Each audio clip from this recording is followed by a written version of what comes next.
Bollywood international film festival इतनी खूबसूरत फिल्में देख रहे हैं हमारे दर्शक।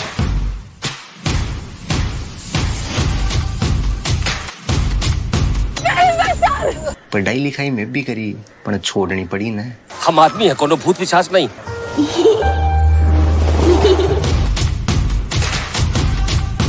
मेरे लिए जो मेरी टीम 1 साल से काम कर रही है उनसे बड़ा सेलिब्रिटी कोई नहीं है। Thank you Bollywood International Film Festival. It's fabulous. मैं चाहता हूँ ये फेस्टिवल लगातार ऐसे ही चलता रहे। We want to encourage all filmmakers to continue to follow your passion.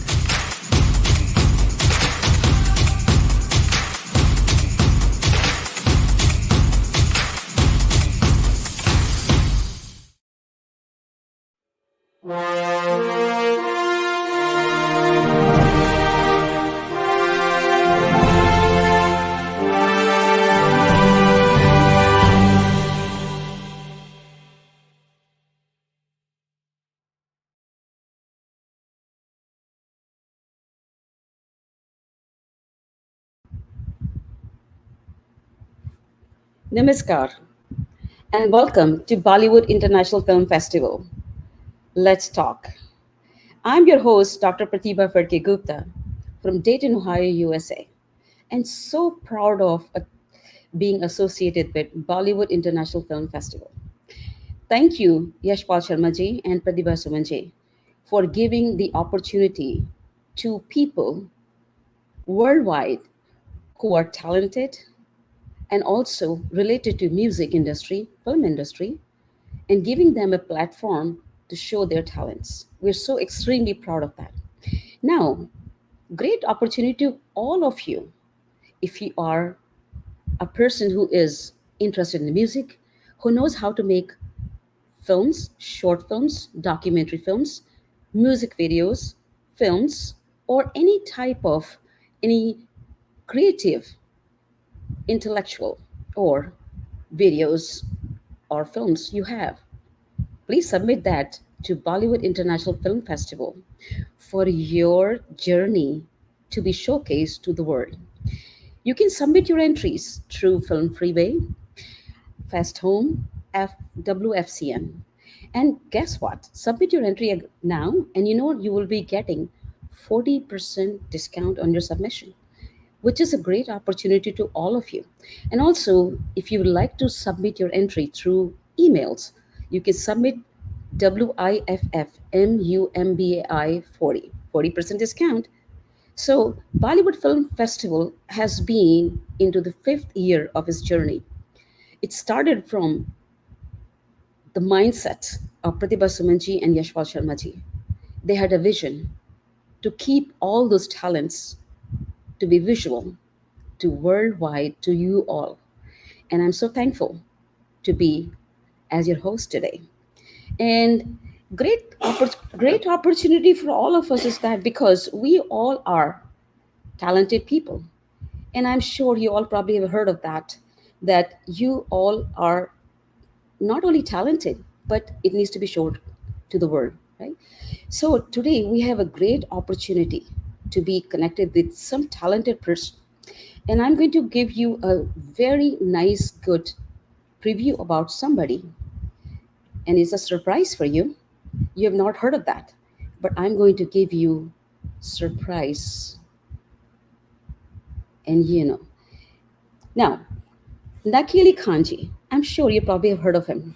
Naki Ali Khanji is a distinguished South Asian Pakistani Canadian singer, very renowned for his mastery in Indian classical, khayal, tumri, ghazals, film songs, folk songs, fusion music, and Sufi music.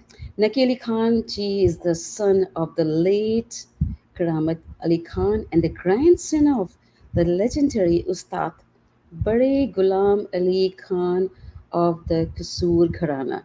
Naki Ali Khan ji has a golden voice and has graced stage globally from New York City to Calcutta, earning accolades on platforms like Radio Pakistan, Canadian TV channels, and prestigious international music festival as a cultural ambassador Naki ji has founded the Ustad Bade Ghulam Ali Khan Music Conference in Lahore, Pakistan. And great thing about Naki Ali Khan ji is that his enchanting performance have basically resonated the audience worldwide, not just in the country but worldwide. And we are going to recognize him through Bollywood International Film Festival. And I'm so proud to announce that you'll be seeing him live today, and so fortunate to have been featured from Bollywood International Film Festival. नकी अली जी, आपका बहुत बहुत स्वागत है इस Bollywood international film festival के let's talk मंच पर. नमस्ते. Namaste ji. Thank you so much for inviting me on this platform, Pratibha ji. And मेरी तरफ से सबको heartiest अस्सलाम वालेकुम, आदाब, नमस्कार और सत श्री अकाल. सो मेरा तो मानना यही है कि देखिए, म्यूज़िक इंडस्ट्री में, संगीत के क्षेत्र में ऐसी चीज़ें होती हैं जो हमारे मुकाम पर कभी ऐसे भी आती हैं जो ज़िंदगी में एकदम मेमोरेबल याददाश्त रह जाती हैं. इंडस्ट्री एक ऐसी इंडस्ट्री है जो लोगों को मिलाती है, जुड़ाती है और सारे लोगों को मिलाती है, जहाँ पर किसी का भी कोई डिस्क्रिमिनेशन नहीं होता. तो नकी जी, मुझे आपसे एक बहुत अच्छा सवाल पूछना था. वो ये था कि आप इतने बड़े माहौल में रहे जहाँ पर ट्रेडिशनल म्यूज़िक घराना आपका था और इतने सालों से कई जनरेशन से आपकी म्यूज़िक इंडस्ट्री में आपका एंट्री रही है. तो मुझे ये बताएं, आपकी जर्नी कैसी रही जब आप छोटे थे और तब से आपने अपने माहौल जो देखा, अगर आप अपनी याददाश्त से ये बता सकें कि ये जो आपका माहौल रहा है वो कैसा रहा, और क्योंकि आप इतने बड़े बड़े गुरुओं के साथ रहे हैं तो ज़रा उस पर आप थोड़ा बताएं तो हमारे ऑडियंस को बहुत खुशी होगी. जी, बहुत ही अच्छा सवाल है. और मैं आपको बताऊं कि मैंने जब म्यूजिक शुरू किया ना, मैं I was very little, like you can say 4 or 5 years old, और I started singing a poems in school. आपको याद होगा कि हमारे सब जानते हैं ट्विंकल ट्विंकल लिटिल स्टार एक बहुत राइट थी. तो वो मेरी टीचर्स ने मुझे स्कूल में याद कराई और उन्होंने फिर मुझे साथ में एक्शंस भी बताए कि इसको आपने ऐसे पढ़ना है. जी. तो वो करते करते I was gradually as I was अपनी क्लासेस में I was going up, so in my academic career तो मेरा अपने स्कूल में फिर वो इतना उनको हुआ कि जी इसकी आवाज़ बहुत अच्छी है. तो इस तरह मैंने आहिस्ता आहिस्ता उस अपने स्कूल में इसको शुरू किया और उसके बाद सबका कहना ये हो गया कि जी यार तुम्हारी आवाज़ बहुत अच्छी है, ये है वो है. एक्चुअली क्योंकि it's in our family, like we are the 9th generation who's into music. And हमारे जो ग्रेट ग्रेट ग्रेट ग्रैंडफादर थे बाबा फाजिल पीरदाद, वो गजनी अफगानिस्तान से आए थे और दे सेटल इन कसूर Pakistan. That time it was India, before partition. अच्छा. तो वो जब हमारे बाबा फाजिल पीरदाद आए और सेटल हुए कसूर में, they were all, he was like a saint. तो उन्होंने म्यूजिक की, उनको इतना शौक था कि वो अपने यंग एज में जंगल में निकल गए और इतनी इन्होंने एक्सक्यूज मी वो तपस्या की म्यूजिक की. तो उनको एक दिन ब्लेस्ड हुआ कि जब आपकी फैमिलीज में जनरेशन में म्यूजिक रन होगा, and I blessed you with music. तो उस तरह फिर हमारे घराने में मौसीकी म्यूजिक शुरू हुआ और फिर करते करते हमारे जितने ऊपर ग्रेट ग्रैंडफादर्स हैं वो सब म्यूजिशियन से कसूर घराने थे और सब बहुत अच्छा ख्याल को उन्होंने गाया. और हमारे घराने में, कसूर घराने में सभी लोग सारंगी प्लेयर्स भी थे, तबला प्लेयर्स भी थे, गायक लोग भी थे. और फिर इस तरह हमारी फैमिली में ही इट वाज रनिंग. सो हमारे परदादा जी उस्ताद अलीबख्श खान साहब और उनके छोटे भाई उस्ताद काले खान साहब, वो 18th सेंचुरी में उनकी पैदाइश हुई और उस लेट 18th सेंचुरी में उन्होंने शागिर्दी इख्तियार की. पटियाले घराने के बहुत बड़े गायक थे, 2 भाई थे, उस्ताद फतेह अली खान साहब और उस्ताद जरनैल खान साहब.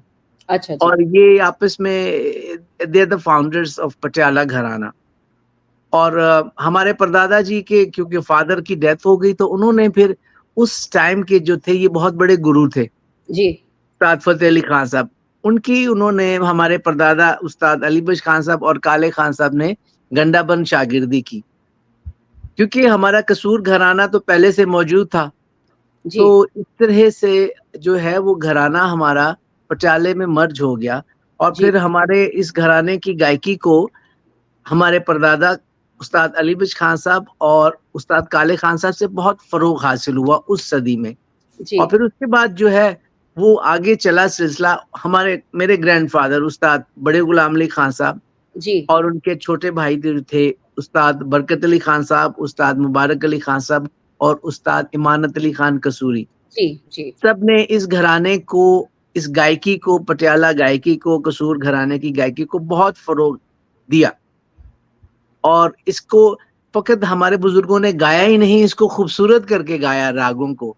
जी और इसमें they made lot of amendments, जो उनको लगा कि जो पहले नहीं हो रहा था जी इसमें होना चाहिए, जी जी और उसको गौर फिक्र किया उन्होंने और उसको खूबसूरत बनाया, गाने को खूबसूरत बनाया। राग तो उन्होंने वही गाए, लेकिन वो इतना खूबसूरत उन्होंने उसको आवाज का, वॉइस कल्चर पे इतना ध्यान दिया, आवाज मुंह इतने ऐसे खुलना चाहिए, क्लैरिटी होनी चाहिए आवाज में, और बोलों को बहुत खूबसूरती से होना चाहिए।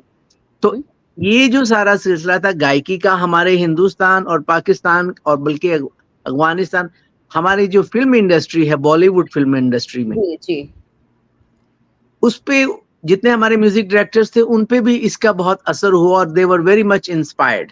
ठीक है। तो नकी जी, मैं आपको एक और क्वेश्चन पूछना चाहती हूँ। वो ये है कि आपने अभी ये जो उस्ताद लोगों का नाम लिया, तो आप ये बता सकते हैं कि जो उनका जो टाइटल है उस्ताद, वो किस ढंग से आता है और क्यों आता है और कैसे आता है? ये मुझे ज़रा बताएंगे हमारे ऑडियंस को, क्योंकि कुछ लोग शायद समझ नहीं पाते कि ये उस्ताद वर्ड किस लिए यूज़ किया जाता है। और उनके लिए बहुत बड़ी एक तो उनकी टाइटल इतनी बड़ी होती है, और वो बहुत हासिल करने के लिए बहुत ही ज़रूरत पड़ती है। तो कृपया आप उसके बारे में बताएं, तो हमारे ऑडियंस को बड़ी खुशी होगी। जी सही, जैसे मैं पहले कह रहा था कि हमारे बुजुर्गों का जो रंग है मौसीकी का, म्यूजिक का जो एक स्टाइल था, वो जी हमारे बॉलीवुड की और लॉलीवुड की फिल्म इंडस्ट्री में बहुत जो है उसने असर किया। और लता जी, मोहम्मद रफी वाज आल्सो शागिर्द ऑफ माय ग्रैंडफादर उस्ताद बरकत अली खान साहब एंड बड़े खान साहब, और Lata ji was also inspired from our gharana gayaki. And then madam नूर जहां वाज आल्सो शागिर्द ऑफ बड़े गुलाम अली खान साहब एंड गजल सिंगर गुलाम अली जी आल्सो। अच्छा, जहां तक उस्ताद की बात है, तो उस्ताद के लिए ये होता है, ये जरूरी है कि वो, खान साहब जी से किसी ने कभी सवाल किया तो कहने लगे उस्ताद या अच्छा गाने वाला वो है जो आगे भी किसी को ट्रेन कर सके। अच्छा, जी जी, ओके, समझ रहे हैं? जी जी तो जो आगे ट्रेन कर सकते हैं वही उस्ताद कहलवा सकते हैं। समझ रहे हैं? जी जी क्योंकि उस्ताद का मकसद ये है कि जिसके पास आप जाके शिक्षा लें, तालीम लें, जी जी और गुरु का, और इसको जिसको हम गुरु बोलते हैं, उस्ताद या गुरु, समझ रहे हैं? तो इसके लिए बहुत जरूरी है कि वो खुद अच्छे उस्ताद से सीखे हुए हों जी जी, और उनके पास अच्छी तालीम हो और वो आगे लोगों को सिखा सके। बिल्कुल जी, बिल्कुल तो इसलिए उस्ताद कहा जाता है कि भाई ये उस्ताद है, कि किसी अपने फन में ये एक स्पेशल है। जी, बिल्कुल। और मुझे आपने भी नाम बताया लता मंगेशकर जी का, और इस बारे जी। में आपने बताया भी था कि लता मंगेशकर जी भी बहुत उनसे बहुत इंस्पायर्ड थीं। तो कुछ उनके बारे में कुछ अगर आपको कुछ वाक़या याद हो, तो ज़रा हमारे ऑडियंस को बताएँ। कुछ आपको मेमोरी में कुछ है तो ज़रूर बताएँ हमें। जी, हमारे ग्रैंडफादर, मेरी वालदा, मेरे फादर, मेरे चचा उस्ताद मुनव्वर अली खान साहब, they we my grandmother also, they all used to live in Mumbai. Malabar Hills पे हमारे घर था दादा का, हम लोगों का, और जी, लता जी वहाँ आया करती थी। जी, और वो खान साहब जी से बहुत मोहब्बत करती थी और उनसे बहुत डरती भी थी। अच्छा। तो और वो अच्छा, एक बार यूं हुआ कि उनके वालिद, लता जी के फादर की कुछ उनकी एनिवर्सरी थी, डेथ जी, एनिवर्सरी थी, तो उसपे उन्होंने कोई प्रोग्राम करना था। जी, तो उन्होंने खान साहब जी को इनवाइट करना था, तो पहले उनके भाई आए, उन्होंने उनको भेजा। फिर खान साहब जी ने कहा आप लता को कहो। फिर लता जी आई और लता जी आके खान साहब जी को बोली कि खान साहब, आप बाबा, आप इतने बड़े आर्टिस्ट हैं, मुझे आपके पास आते बहुत डर लगता है। अरे वाह! तो खान साहब ने कहा नहीं बेटा, ऐसी कोई बात नहीं, उनको बेटी बनाया हुआ था। और उनके बारे में लता जी के बारे में खान साहब जी ने कहा भी था एक बार, पंडित जसराज जी ने भी उन्हें बताया कि उनका गाना, कि लता इतना ऐसी आवाज है कि जो कभी बेसुरी नहीं होती। जी और जी वो खान साहब जी का बहुत अदब करती थी, क्योंकि बड़े खान साहब वाज बहुत एक दुनिया मौसीकी के, he was the legend of this century, you know, जी जिनको जी के तानसेन कहते हैं सभी लोग। जी बल्कि एक मैंने प्रतिभा जी एक इंटरव्यू किसी हमारे एक चचा के शागिर्द हैं अजय चक्रवर्ती जी, उन्होंने एक बात बोली लता जी के और हमारे बड़े खान साहब के जी के दादाजी के हवाले से, कि जी लता जी ने कहा एक बार बड़े गुलाम अली खान साहब रियाज कर रहे थे, तो उन्होंने रियाज छोड़ दिया और लता को कहा कि लता काश अल्लाह मुझे तुम्हारे जैसा आवाज देता तो मैं भगवान नीचे ले आता। I mean this is very wrong thing, I think ये बिल्कुल गलत बात है, ऐसा कभी नहीं हुआ लता जी का, बल्कि ऐसा बिल्कुल कभी मानना नहीं था, और खान साहब कभी उनको ऐसी बात कह नहीं सकते, क्योंकि वो खान साहब जी को तो अपना एक आइडियल मानती थी, समझ रहे हैं आप। तो बाजुकात कभी कभी हमारे ये होता है कि लोग गलत बातें भी फैलाते हैं, और ये बिल्कुल झूठ है, ऐसा कुछ नहीं है। अच्छा, तो आप जो वाकया कह रही, तो लता जी का काफी हमारे बुजुर्गों से मिलना जुलना था, जी और वो उनकी गायकी में भी आप देखिए कि आकार का गाना जो हमारे घराने का, वो गाती थी और उसको उन्होंने फॉलो किया, आकार का गाना, आयशा जी भी, और जितने मोहम्मद रफी साहब, क्योंकि ये कसूर पटियाले घराने की सबसे बड़ी खसूसियत है, characteristic, one of the top characteristic of our gharana gayaki, जी कि हम लोग आकार का गाना गाते हैं। जी जी आकार से मतलब ये है कि हम कुछ भी गाएंगे तो उसमें आ होगा, आप आ, बता मैं आपको बताता हूँ, देखिए, ठीक है ना। तो जी क्योंकि ये जिसको हम इंग्लिश में जैसे अगर भाषा को कहें या किसी भाषा को ले तो हम उसको बोलते हैं एक्सेंट, ठीक है जी ना। जी जी और हमारे हमारे घराने का जो एक्सेंट है, आ,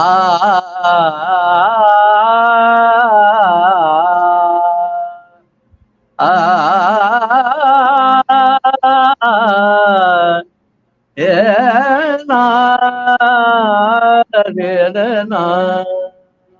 वेरी अब नाइस। लता जी ने इसको गाया फिल्मी गानों में, चैन गवाया मैंने, निंदिया गवाई, सारी सारी रात जानू दूं मैं दुहाई।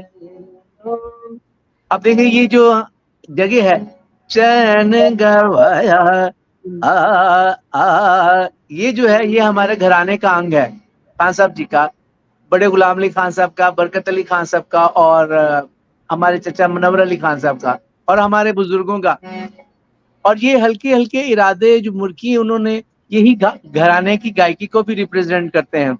जी आ, आ, आ, आ, चैन गवाया मैंने, दिया गवाई थी, सारी सारी रात जानू दूं मैं दुहाई। There's so many मिसालें हैं, एग्जाम्पल्स देयर।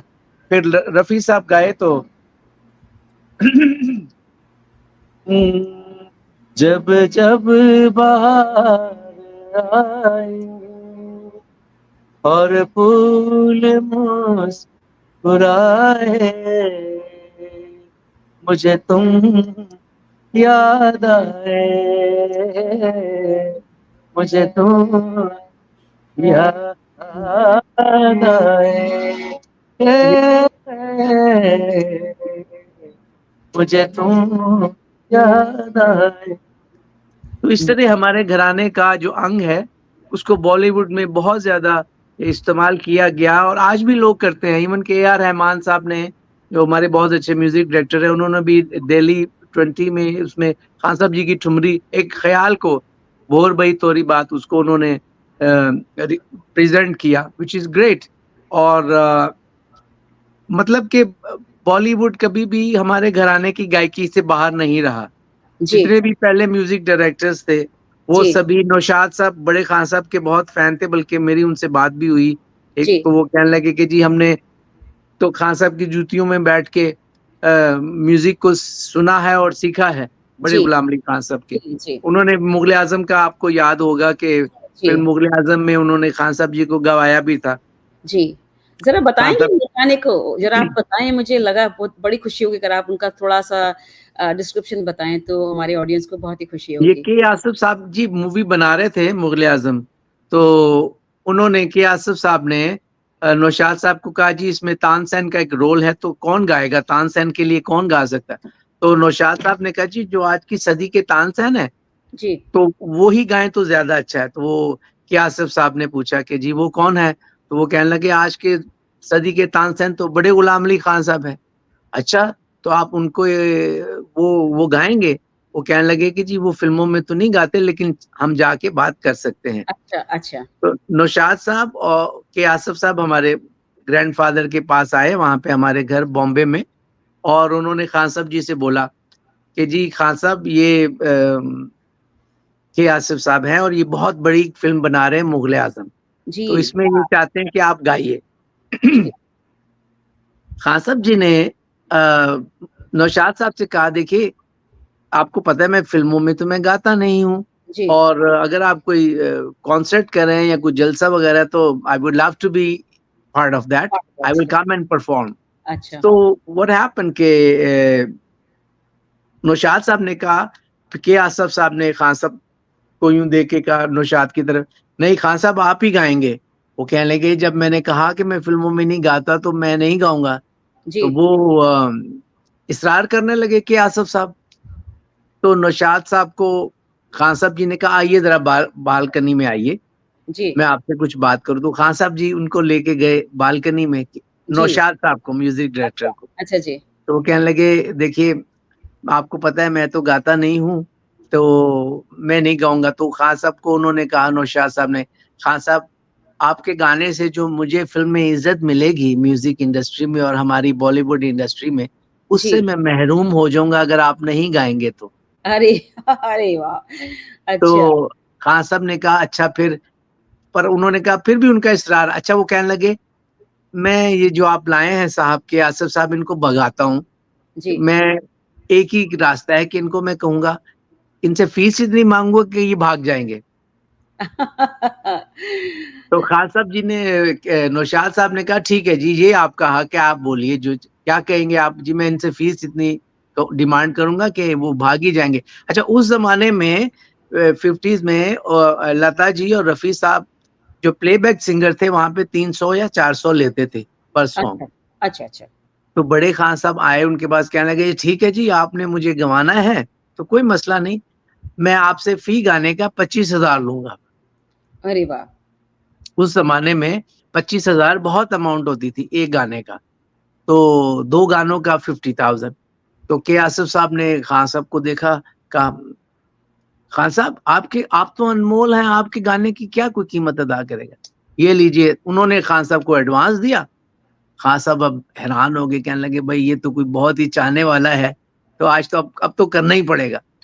तो इसी तरह फिर वो बात डन होगी जी, और खान साहब ना चाहते भी फिर वो गाए, लेकिन मैं समझता हूँ बहुत अच्छा गाए। और वो आज भी अगर आप सुने मुगले आजम के वो गाने, और वो जब दिलीप साहब की एंट्री होती है, जब वो वापस आते हैं शहजादा सलीम जवान होकर के, तो बैकग्राउंड में राग रागेश्वरी में खान साहब जी ने गाया हुआ है शुभ दिन आयो राज दुलारा। And we are very very fortunate Naqi Ali ji and उस्ताद नकी अली खान जी। नाम मुझे अभी समझ में आया कि उस्ताद नकी अली खान क्यों कहा जाएगा उनको, क्योंकि मुझे मालूम है कि आपकी जो गायकी है वो वर्ल्ड फेमस है, there is no doubt about it. And I know that you have been into the limelight for so long and I know बड़े गुलाम अली खान जी को अभी तो नहीं रहे, लेकिन उनके माध्यम से हम आपको भी देख रहे हैं और आपके माध्यम से हम उनको भी देख रहे हैं। तो अब इस बारे में जो आपने बताया अभी, तो ठुमरी और ख्याल के बारे में आप जो बता रहे थे, मुझे इस बारे में भी इससे कुछ सवाल पूछना है, लेकिन इससे पहले कि आप मुझे वो बताएं, वो गाना, वो वाकया बताएं आप जो अभी आप बता रहे थे। वो गाना था कि वो जब एंटर होते वो राग रागेश्वरी में था। थोड़ा सा मैं आपको सुनाता हूँ जी।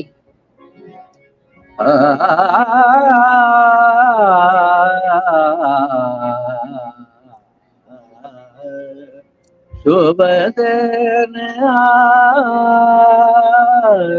राज दुलारा, शुभ दिन आयो साहिब आलम, जगह उजियारा शुभ मावती जोना आयो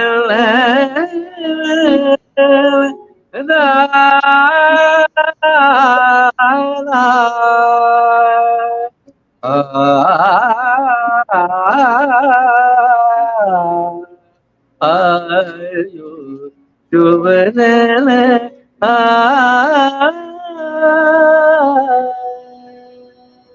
वाह वाह, बहुत खूब, बहुत खूब।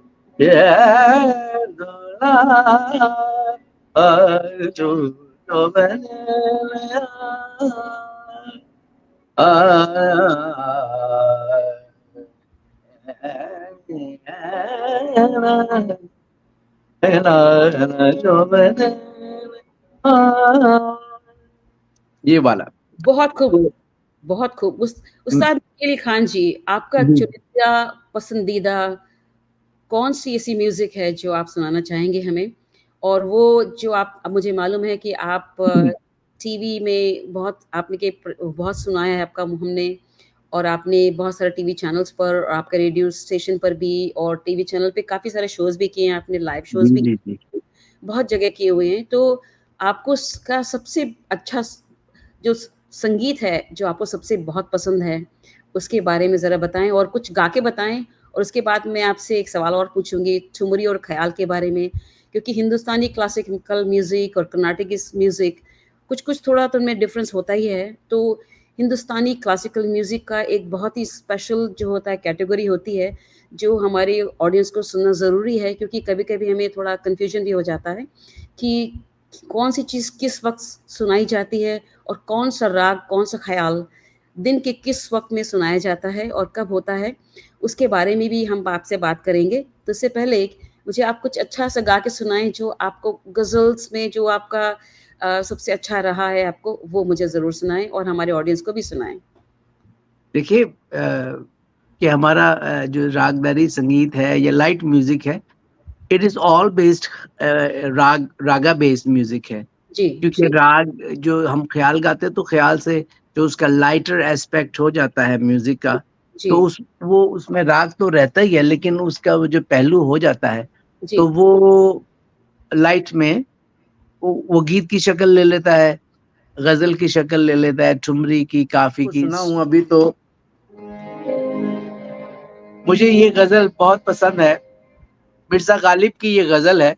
जी, और ये हमारे ग्रैंडफादर उस्ताद बड़े गुलाम अली खान साहब के छोटे भाई, हमारे ग्रैंड अंकल उस्ताद बरकत अली खान साहब की कंपोजिशन है, अच्छा और जी। उन्होंने ये गाई थी। और मैं आपको ये सुनाता हूँ, बहुत खूबसूरत राग में इन्होंने इसको गाया, और इस गजल को फिर बहुत सारे और फनकारों ने भी गाया।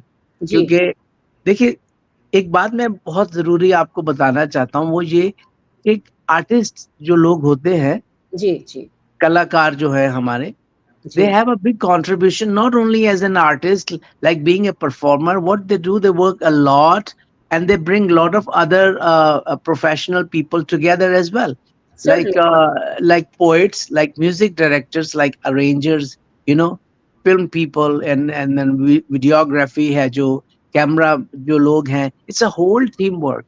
क्योंकि ओह! एक आर्टिस्ट को प्रेजेंट करने के लिए, सब कुछ करने के लिए इन चीजों के साथ साथ चलना पड़ता है। अच्छा, जी, शायर जो लोग हैं, उनको पॉपुलराइज करने में इन लोगों का बहुत हाथ है। गालिब का कलाम बहुत सारे लोगों ने गाया, बहुत सारे फनकारों ने गाया। तो we are at the same time, हम एक आर्ट को तो प्रमोट कर रहे हैं, उसके साथ साथ हम आर्ट एंड कल्चर को बहुत प्रमोट करते हैं, बिल्कुल, एंड जी, we are the representatives. Even हमारे जो बड़े रहे हैं, उन्होंने भी इसकी रिप्रेजेंटेशन बहुत लाजवाब तरीके से की है। तो ये गजल है, इसका है, अस्थाई है। आह को चाहिए एक उम्र असर होने तक, कौन जीता है तेरी जुल्फ के सर होने तक। बहुत वाह! बहुत खूब, बहुत खूब। जी? इरशाद। आ, आ, आ,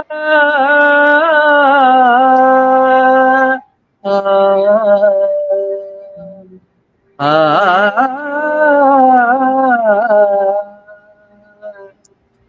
आपको चाहिए, आपको चाहिए कि तुम सजे हो तक, कौन जीता है तेरी जुल्फ के सजे होने तक, आपको चाहिए। Wow. हमने माना के तगाफुल करोगे, लेकिन खाक हो जाएंगे हम तुमको खबर होने तक, खाक हो जाएंगे हम Wow. तुमको खबर होने तक, आगो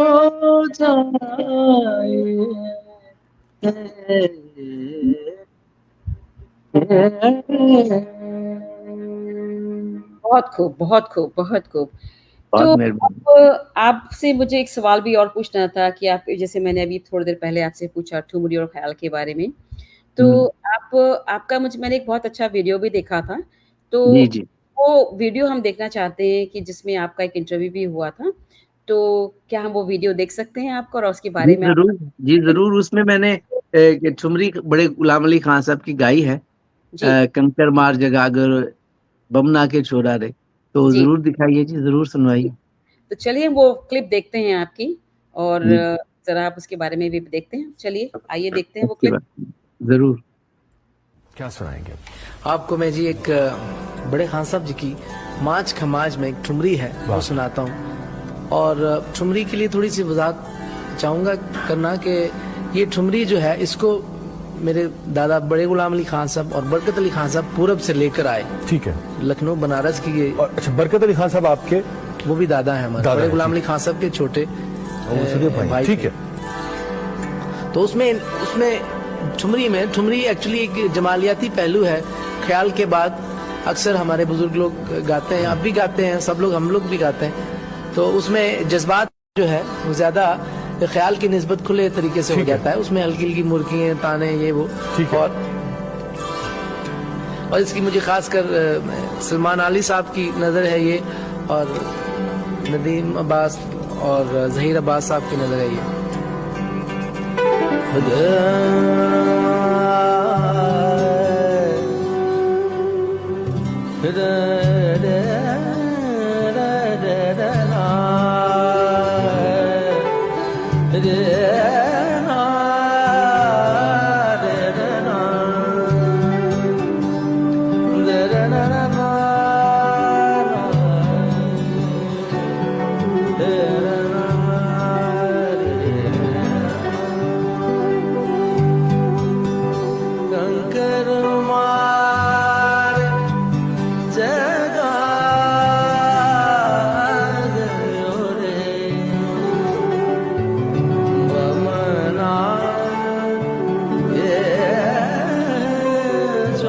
ये तो बहुत ही खूबसूरत रहा आपका।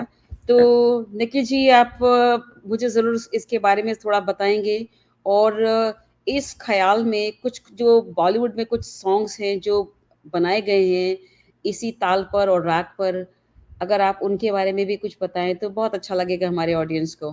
जी, ये ठुमरी है खान साहब जी की। जैसे मैंने अपने बात में पहले कहा कि जी। ख्याल के बाद, khayal is like as a very serious and strict kind of music. जी। इसमें कि हमारी we don't have a freedom in order to merge into a different rag, you know. जी, अगर जी। हम 5 सुरों का राग गा रहे हैं तो हम 6 सुर लगा के उसको पूरा नहीं कर सकते। जी। We have a restriction. अगर हम 7 सुरों का राग गा रहे हैं तो we have to be we gotta be stick to it, you know. तो इसमें ये है कि ये ठुमरी है माज का माज। और जैसे मैंने उस प्रोग्राम में भी कहा कि ये ठुमरी क्योंकि हमारे लखनऊ और बनारस की गायकी का एक one of the genre is from there, you know. इसमें लखनऊ और बनारस के लोग गाते थे।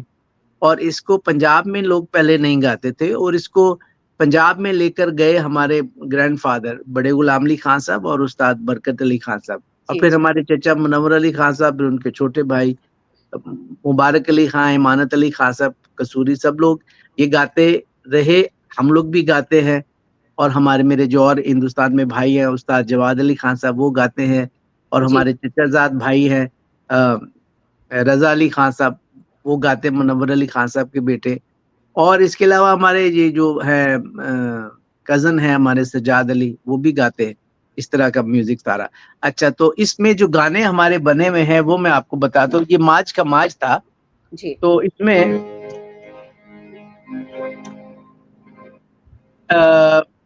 लता जी के गाने हैं और जगजीत जी सिंह साहब ने भी गाए हैं। हमारे बॉलीवुड में इसको, इसी राग को इन्होंने यूं देखा, अब जैसे देखिए, कंकर मार जगा गयो रे बमना के सोना रे। अब ये अंग और ये अब फिल्म में आ जाएगा तो ये क्या बन जाएगा, दो नैनों में आंसू बने निंदिया कैसे समा निंदिया, ठीक है ना। जी। झूठे तेरे वादों पे बरस बिता जिंदगी को काटे रात कट जाए कैसे नैनों में निंदिया समाए नैनों में आंसू बहे निंदिया कैसे समा। वाह, वाह, वाह। ये जी। हुआ। और इसी अंग को फिर उन्होंने देखा कि नैना बरसे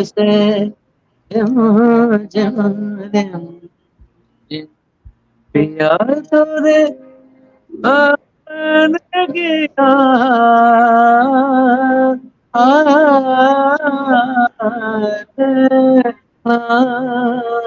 बरसे नैना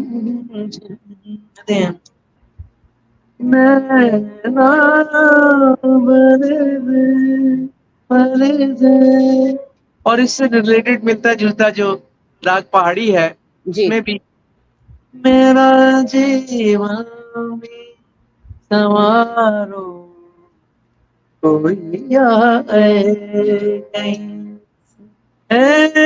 नजारो बारो मेरा जीवन भी संवारो बारो। बहुत खूब, बहुत खूब। इस तो तरह से आप देखिए कि जी। लाइट के ना कि इस तरह से एक it is a chain thing, you know, कि हमारी बुजुर्गों को लोगों ने सुना, म्यूजिक डायरेक्टर्स ने सुना, लता जी। जी वगैरह ने भी सुना, उनको मिली भी वो, और जी। आशा जी हो गई, और मोहम्मद रफी साहब तो घराने से ही थे। तो इन लोगों ने इनका एक हमारे जो बॉलीवुड म्यूजिक इंडस्ट्री में और हमारे जो लाहौर की लॉलीवुड कि ये गाने भी इतने राग पे अच्छे खूबसूरत तरीके से बेस्ड होते थे जी। कि जी। हमारे लिसनर्स को राग का भी मजा उसमें आता था। और ये एक बहुत ही खूबसूरत बात हमारी रही है जी। जी। कि बॉलीवुड में रागों में धुनें बनती थी और लाइट फॉर्म में रागों का ऐसे ही मजा आता था। और उनकी सबसे बड़ी काबिलियत ये थी कि वो रागों को बहुत खूबसूरती से ऐसे उसमें कंपोज करते थे कि सुनने वालों को रागों का भी पूरा मजा आता था उसमें। तो मुझे आप एक बताएं, मैं संगीत तो सीख ही रही हूँ, अच्छी जगह से सीख भी रही हूँ, लेकिन मैंने सीखा है थोड़ा कि जैसे राग यमन, राग भूपाली वगैरह जो राग होते हैं, उनमें उन सब रागों में इतने सारे खूबसूरत गाने बने हुए हैं कि अभी तो लगता है कि वही सब मेमोरी हमारी में आती रहती हैं। और आज के मुझे एक और आपसे एक प्रश्न पूछना था, और ये जो प्रश्न है बहुत ही वाजिब है, वो इसलिए क्योंकि आज के समाज में हम देख रहे हैं कि जो आपने जो सीखा और जो अब हम देख रहे हैं, उनका जो तालमेल थोड़ा समझ में नहीं आता, क्योंकि जो आज के जो संगीत है, उसमें थोड़ा तो लगता है कहीं हम भटक गए हैं या कुछ ऐसा हुआ है। क्योंकि कुछ-कुछ गाने जो हैं, जैसे एक गाना था ना, अभी न जाओ छोड़ कर के दिल अभी भरा नहीं। ये जो गाना इतना खूबसूरत गाना था, जो गाना आशा भोसले जी ने और ने गाया हुआ था और मोहम्मद रफ़ी जी ने भी गाया था। तो इसको, इन सब गानों को आजकल मैं देख रही हूँ कि उनको, उनका जो तोल-मेल जो है, वो थोड़ा ज़रा ठीक से दिखता नहीं, क्योंकि लोगों ने अपने-अपने ढंग से इनको गाया हुआ है। तो जो ओरिजिनल हमारा सॉन्ग जो था, उस सॉन्ग का जो महत्व है, वो शायद कहीं खो गया है। तो उसके बारे में आप क्या कहेंगे? क्योंकि आजकल मैं देख रही हूँ लोग रील्स बनाते हैं और इन सब चीज़ों को जो मिक्सअप जो कर देते हैं, मैशअप कर देते हैं, उनके बारे में आपका क्या ख़्याल है? देखिए, मैं एक आपको बात बताऊँ, जो हमारे आज के दौर में what is lacking these days in order to be a very good artist is lack of classical music की ट्रेनिंग जो है। जी, जी, वॉइस कल्चर नहीं है। वॉइस कल्चर ये होता है कि जब आपका गला हर तरह से चलने लगे और आपको राग विद्या सीखे आप, और राग आपको आने लगे गाने के लिए।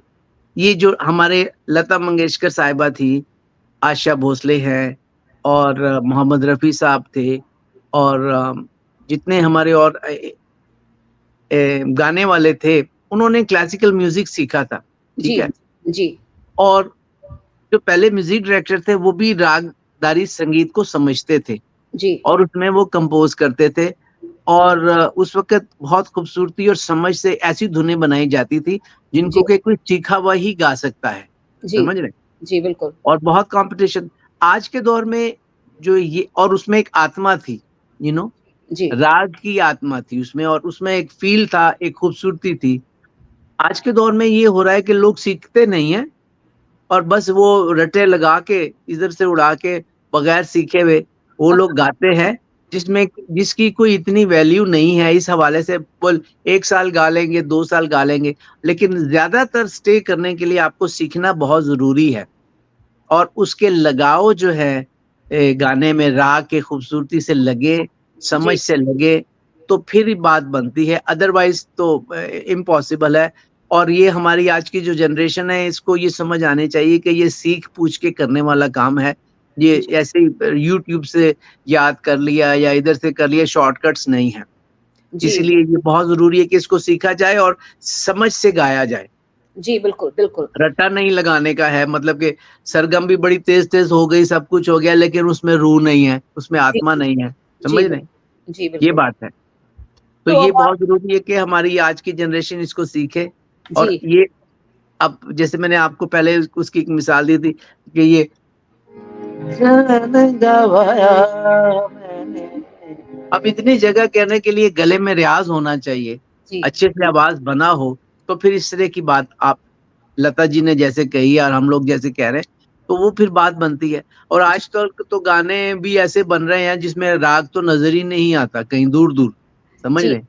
मुझे एक ख़्याल आ रहा है कि एक गाना था जिसमें था क्या, आएगा, जी। आएगा, आएगा, आएगा निभाला, हुँ। आएगा, आएगा। मैंने सुना था कि इस गाने को गाने के लिए लता जी को काफ़ी मशक्कत करनी पड़ी थी और उनको काफ़ी प्रैक्टिस भी करनी पड़ी थी, क्योंकि हुँ। जो आपने अभी बताया कि वॉइस कल्चर और जो संगीत का तालमेल जो होता है म्यूज़िक में बनाने के लिए, उसमें एक परफेक्शन की ज़रूरत होती ही होती है। बहुत ज़्यादा होती है, और आपने ये बताया शॉर्टकट नहीं होता, वो शॉर्टकट नहीं है, और जी, ये काम उस्ताद के सामने बैठ के सीख करने का है।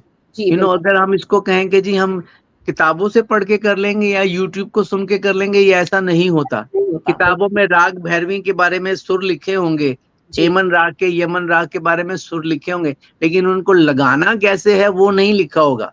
जी, बिल्कुल, जी, बिल्कुल। लगाना तो वही बताएँगे, गुरु ही बताएँगे, अच्छे उस्ताद ही बताएँगे, समझ रही हैं आप बात? जी, बिल्कुल, जी, बिल्कुल। जी क्योंकि हाँ। संगीत तो ऐसी चीज़ होती है, जैसे मैंने पहले कहा था कि hmm, music is the thing that connects people worldwide and exactly. connections of people regardless who you are, it doesn't हाँ। really matter। कोई हुँ, कंट्री, कोई रिलिजन, कोई चीज़ में मायने नहीं रखती, सिर्फ़ एक जो म्यूज़िक होती है, वो ऐसा कनेक्ट करती है लोगों को, कि जिससे लोगों का तालमेल भी बढ़ जाता है और क्या होता है कि आदमी की जो मानसिकता होती है वो भी बदल जाती है, क्योंकि music creates such a sensational inspirational thing for people to connect with each other, and that is a power of music, right? Exactly. I tell you that, it's very, if you, I heard a lot, Michael Jackson को मैंने सुना है, जी जी हमारे Lionel Richie was great, और इन लोगों music is universal thing, 7 notes are everywhere. अब ये absolutely. देखिए, ये हमारे राग पहाड़ी को ये लोग देखते हैं, इसमें इन्होंने कई गाने बनाए, जैसे आपने सुना होगा we are the world, Michael Jackson ने गाया था. Yeah. We are the world, we are the children, we are the ones who make a better day. So let's start giving. Wow. There's a choice we making, we saving our life. It's true, we'll make a better day. Just you and me. We are the world, we are the children. देखिए ना, पहाड़ी का वही खूबसूरत एक अंदाज है. अच्छा, फिर मैंने जस्टिन बीबर को सुना, लाइव स्टेज सुन रहा था मैं उनको. जी. उनका एक गाना है what do you mean. Right. तो उसमें उन्होंने एक छोटी सी जगह कही और मैंने कहा देखिए, ये हमारे राग को नहीं जानते होंगे, लेकिन जो इन्होंने बात कही है वो हमारे राग माच खमाज में वो एक पोर्शन आता है. वो कह रहे थे व्हाट डू यू मीन, उन्होंने कहा व्हाट डू यू मीन, ये बात उन्होंने कही और मैं उन्हें उसका बहुत उसको एंजॉय किया. मैंने कहा देखिए, ये जस्टिन मुझे बड़ा पसंद आ रहा है, आपने जरा उसको फिर से सुनाए जरा, आप जरा, मुझे जरा इंटरेस्ट आ रहा है उसमें, जस्टिन बीबर का जो आपने भी बताया, थोड़ा बुला के सुनाए फिर से. जस्टिन बीबर का ये गाना है ना, व्हाट डू यू मीन, तो वो लाइव स्टेज पे कहीं गा रहे थे, तो मैंने सुना. मैं अक्सर वेस्ट म्यूजिक सुनता हूँ और ये देखने की कोशिश करता हूँ, और ऑब्वियसली बहुत सारा कुछ म्यूजिक हमारे म्यूजिक, इंडियन म्यूजिक से काफी मिलता जुलता है. जी. तो उन्होंने, जैसे हम लोग कहते हैं व्हाट डू यू मीन, तो उन्होंने गाते गाते एक ऐसे बात कही जैसे हम अपने से बात कर रहे हैं, क्योंकि म्यूजिक में कैफियत है ना, समझ जी, रहे. जी. हम आर्टिस्ट गा करके अपने जज्बात का इजहार करता है, जी, बिल्कुल. तो इजहार है कि व्हाट डू यू मीन, वो कहते हैं हम व्हाट डू यू मीन, तो वो एक बाद में वो कहते हैं what do you mean, what do you mean. तो ये बात ना ना ना ना, अगर मैं इसको अपने इंडियन म्यूजिक में कहूँ तो वो यूं होगा, क्या मतलब है, क्या कहते हो, व्हाट डू यू मीन, समझ रहे. तो वो छोटी सी लाइन उन्होंने कही, मुझे बहुत, मैंने एंजॉय किया. मैंने कहा देखे, हमारा रागदारी संगीत कहाँ कहाँ है, गो कि उनको तो इस राग का मालूम नहीं होगा, लेकिन music is a universal thing and it has no boundaries, Certainly. You no.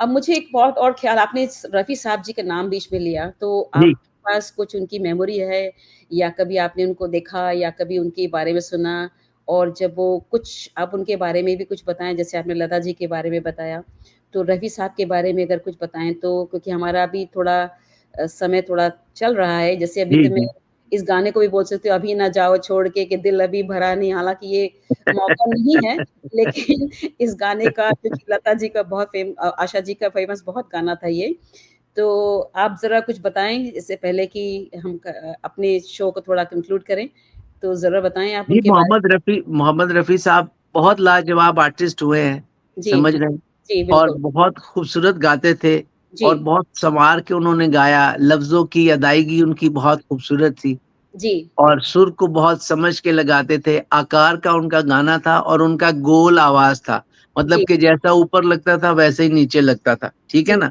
और जब भी गाएं बड़ा समझ के, कैफियत को एक्सप्रेशन के साथ, फील के साथ बहुत अच्छा गाएं. उसकी भी एक वजह खासियत फिर वही आ जाती है कि हमारे ग्रैंडफादर बोलते थे, उस्ताद बड़े गुलाम अली खान साहब और उस्ताद बरकत अली खान, और मेरे चचा उस्ताद मुनव्वर अली खान साहब, और जितने भी और हमारे उस्ताद हैं घरानों के जो बड़े बड़े गायक हुए, कि उस्ताद, हमारे बुजुर्ग कहते थे कि उस्ताद जो हैं वो शागिर्दों की तबीयत ऐसी बनाते हैं, उनकी ट्रेनिंग ऐसी करते हैं कि उनमें गाने में रवानगी खत्म नहीं होती. तो अच्छा गुरु होना बहुत इम्पोर्टेंट है. रफी साहब was very lucky that he got a very good teacher. उस्ताद बरकत अली खान साहब से उन्होंने सीखा. जी, अच्छा, जी हाँ, उनसे सीखा.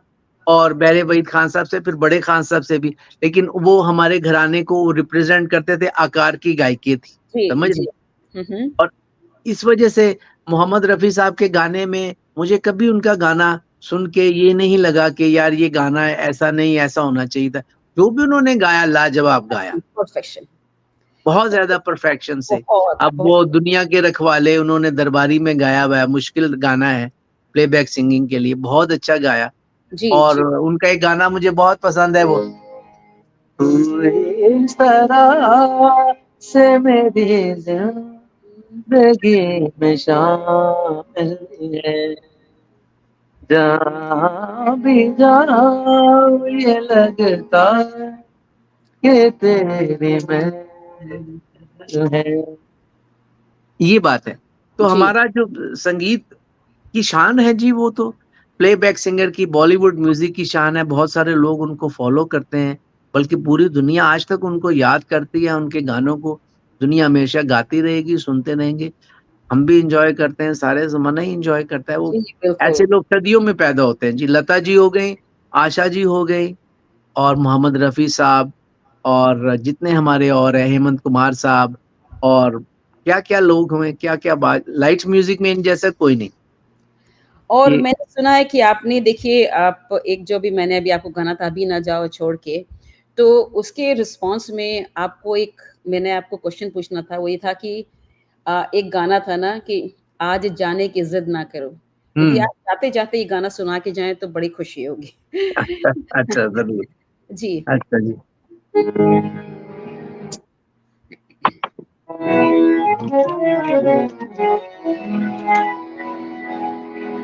यूं ही पहलू में बैठ लो,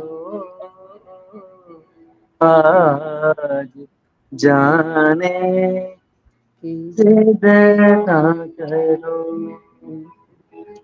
हाय मर जाए हम तो लुट जाएंगे, ऐसी बात है किया ना करो, आज जाने से ना करो। तुम सोचो जरा, क्यों ना रोके तुम्हें, जान जाती है अब, उठ के जाते हो तुमको अपनी कसम, जान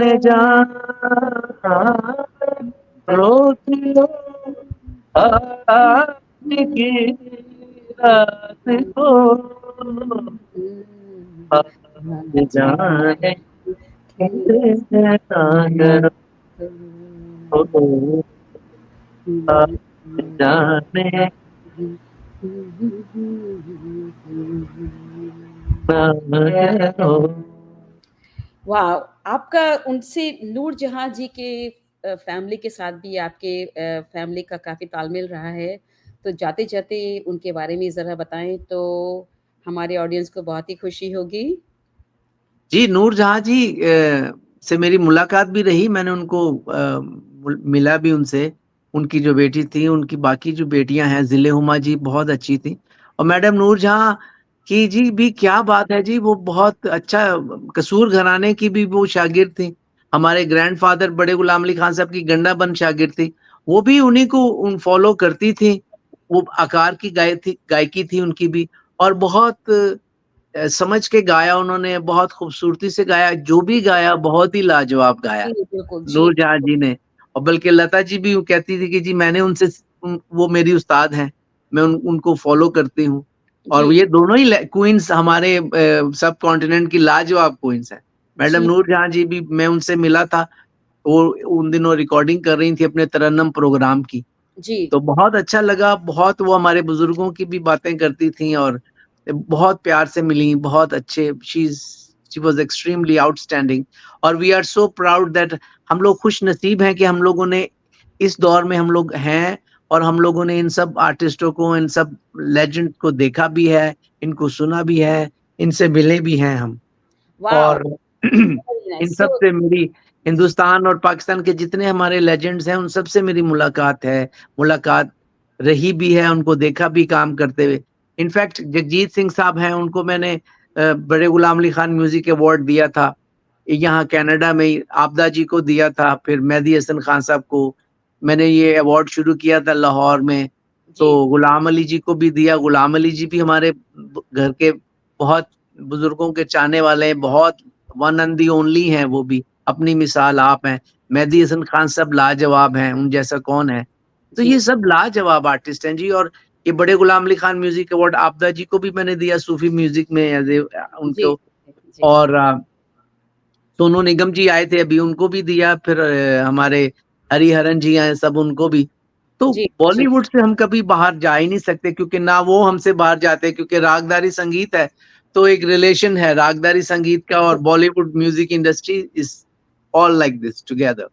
Just as you mentioned that that the music connects everyone.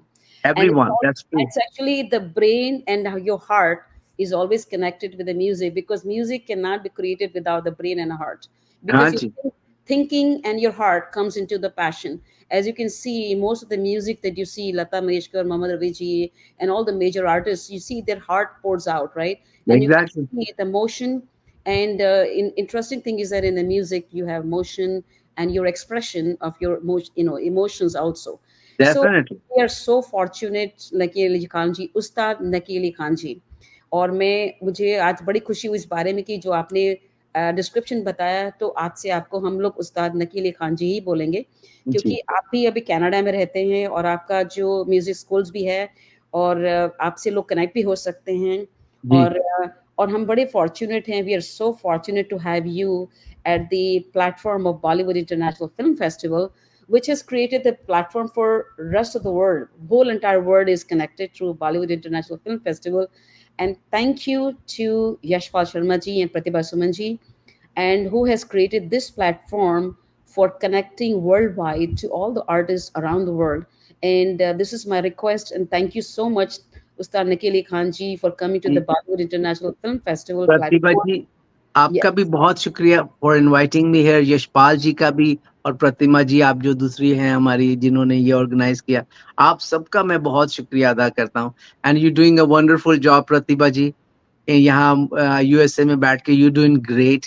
You I know your true love for music and art and culture. You are one of the best ambassador, same like us, who's in taking care of all this great art. अल्लाह आपको बहुत खुश रखे, और आप इसी तरह आप करती रहें। और हमारे जो यशपाल जी हैं और प्रतिभा जी, वो इंडिया में हैं, वो भी they are doing a great job. और अल्लाह करे कि ये इसी तरह हमारे जितने भी वहाँ पे हैं, वो they want to present themselves in this Bollywood festival. And I will encourage them, and I will also request कि वो जरूर आए, ताकि वो the people who got real good talents, they can come and share their talents. And it will be they all will be a great contributor in promoting this great art. Certainly, absolutely. Now you can see that you are in Canada and I'm in USA, Dallas, Texas right now, in United States, and I'm the host, and you are the legendary figure for all of us, and we are connected to show the world that how we are connected to each other, right? So this is how the power of music. And thank you everyone, and thank you the audience. And I know there are so many people have connected worldwide to us, to the Bollywood International Film Festival. Again, one more time, please connect to Bollywood International Film Festival, and you can be basically you can connect with them as a sponsor or as a volunteer, and you can go to BIFF, which is Bollywood International Film Festival Mumbai 40, to connect with sending your entries. And again, it is sponsored by main people who are the sponsors for this show is the Anhad Foundation, and also the PAL Foundation, Yash Vidya Films, and also A3P Connection. So basically we are all connected, and you all can be a part of it. With that, thank you so much joining with us, and in future we will definitely connect with you again. And Ustad Nakil Ali Khan ji, बहुत बहुत शुक्रिया आपका, और बहुत बहुत धन्यवाद. And thank you all the audience around the world. And again, I'm your host, Dr. Pratibha Farke Gupta from Dayton, Ohio, USA. And thank you. My Namaste pleasure. and adab. Thank you. आदाब, शुक्रिया. My pleasure. Shukriya.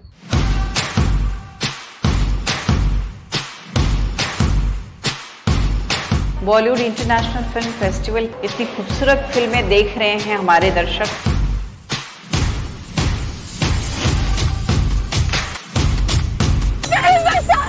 पढ़ाई लिखाई में भी करी पण छोड़नी पड़ी ना। हम आदमी है, कोनो भूत पिशाच नहीं।